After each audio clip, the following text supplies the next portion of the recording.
રાજ્યમાં swine flu કહેર વર્તાવી રહ્યું છે। ફેબ્રુઆરી મહિનાના પહેલા જ દિવસે સ્વાઇન ફ્લૂને પગલે 8 લોકોના મૃત્યુ થઈ ગયા। રાજ્યમાં સૌથી વધુ વડોદરામાં 3 લોકોના મૃત્યુ થયા છે, જેમાં કારેલીબાગની 66 વર્ષીય વૃદ્ધા, મૂળ ભરૂચની 52 વર્ષીય મહિલા અને વાઘોડિયાના 62 વર્ષીય વૃદ્ધનું સારવાર દરમિયાન ખાનગી હોસ્પિટલમાં મૃત્યુ થઈ ગયું। ભાવનગરમાં 2 મહિલાના સ્વાઇન ફ્લૂથી મૃત્યુ થયા તો પોરબંદરમાં સ્વાઇન ફ્લૂને કારણે રાણાવાવના 18 વર્ષીય યુવાનનું જામનગરમાં સારવાર દરમિયાન મોત નીપજ્યું। રાજકોટમાં સ્વાઇન ફ્લૂને કારણે 2 લોકોના મોત નીપજ્યા। કાલાવાડના મોટી નાગાજાર ગામના પુરુષ અને ઉપલેટાની મહિલાએ પણ સ્વાઇન ફ્લૂને કારણે જીવ ગુમાવ્યો। રાજકોટ જિલ્લામાં અત્યાર સુધીમાં સ્વાઇન ફ્લૂના 111 પોઝિટિવ કેસ નોંધાયા છે તો 22 લોકોના મોત થઈ ચૂક્યા છે। તો રાજ્યમાં સ્વાઇન ફ્લૂએ ફરી એકવાર માથું ઊંચક્યું છે, ત્યારે વડોદરા જિલ્લામાં ફેબ્રુઆરીના પહેલા જ દિવસે 3 દર્દીઓના સ્વાઇન ફ્લૂથી મૃત્યુ થયા છે। કારેલીબાગની 66 વર્ષીય વૃદ્ધા અને ભરૂચની 52 વર્ષીય મહિલા સ્વાઇન ફ્લૂનો શિકાર બની તો વાઘોડિયાના 62 વર્ષના વૃદ્ધનું પણ સારવાર દરમિયાન ખાનગી હોસ્પિટલમાં મૃત્યુ થઈ ગયું। ત્યાં બીજી બાજુ વડોદરામાં સ્વાઇન ફ્લૂના વધુ 4 નવા કેસ નોંધાયા। ચાલુ વર્ષે સ્વાઇન ફ્લૂને કારણે વડોદરા શહેર જિલ્લામાં કુલ 9 લોકોના મૃત્યુ થયા છે તો હજુ 23 જેટલા દર્દીઓ સારવાર હેઠળ છે। ઠંડીને કારણે સ્વાઇન ફ્લૂનો તરખાટ મચાવતા આરોગ્ય વિભાગની કામગીરી પર અત્યારે સવાલ ઉઠી રહ્યા છે। એટલે વાયરસ જે છે એ જોઈ શકાતો નથી।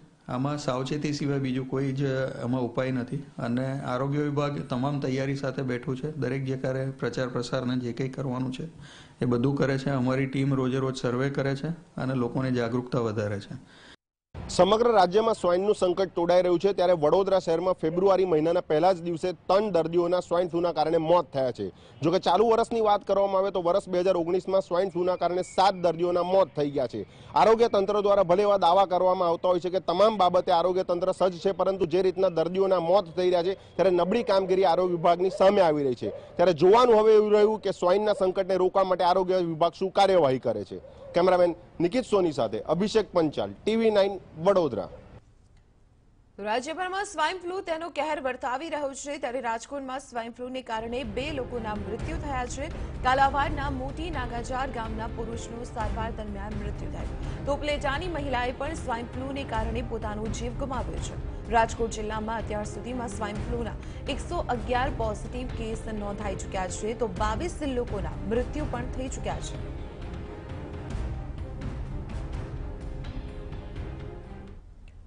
સૌરાષ્ટ્રમાં સ્વાઇન ફ્લૂનું સંકટ સતત ઘેરું બનતું જઈ રહ્યું છે। ભાવનગરમાં સ્વાઇન ફ્લૂને પગલે 2 મહિલાઓના મૃત્યુ થયા। આ બંને મૃતક મહિલાઓ સટી હોસ્પિટલમાં સારવાર હેઠળ હતી અને તે દરમિયાન સ્વાઇન ફ્લૂએ તેમનો ભોગ લીધો। તો આપણે જણાવી દઈએ, સ્વાઇન ફ્લૂનો કહેર સૌરાષ્ટ્રમાં પણ જોવા મળી રહ્યું છે। ભાવનગરમાં પણ સ્વાઇન ફ્લૂને કારણે 2 મહિલાઓને પોતાનો જીવ ગુમાવવો પડ્યો। આ બંને મહિલાઓ સટી હોસ્પિટલમાં સારવાર લઈ રહી હતી અને તે દરમિયાન સ્વાઇન ફ્લૂના કહેર વચ્ચે તેમના મૃત્યુ થયા છે। અહીં પણ સ્વાઇન ફ્લૂના કારણે જે મોતનો આંકડો અને દર્દીઓનો આંકડો વધી રહ્યો છે તેનાથી આરોગ્ય તંત્ર સામે આંગળી ચિંતાઈ રહી છે। પોરબંદરમાં સ્વાઇન ફ્લૂને કારણે વધુ એક યુવાને જીવ ગુમાવ્યો છે। રાણાવાવના 18 વર્ષીય યુવાનનું જામનગરમાં સારવાર દરમિયાન મોત થયું છે। ચાલુ સેશનની જો વાત કરવામાં આવે તો જામનગરની જીજી હોસ્પિટલમાં સ્વાઇન ફ્લૂને કારણે કુલ 5 લોકોના મૃત્યુ થઈ ગયા છે, જ્યારે હજુ પણ 6 દર્દીઓ સ્વાઇન ફ્લૂની સારવાર લઈ રહ્યા છે। પોરબંદરમાં પણ સ્વાઇન ફ્લૂનો કહેર જોવા મળી રહ્યો છે। એક 18 વર્ષીય યુવાનનું રાણાવાવના જામનગરમાં સારવાર દરમિયાન આ યુવાનનું મૃત્યુ થયું હોવાની જાણકારી સામે આવી છે।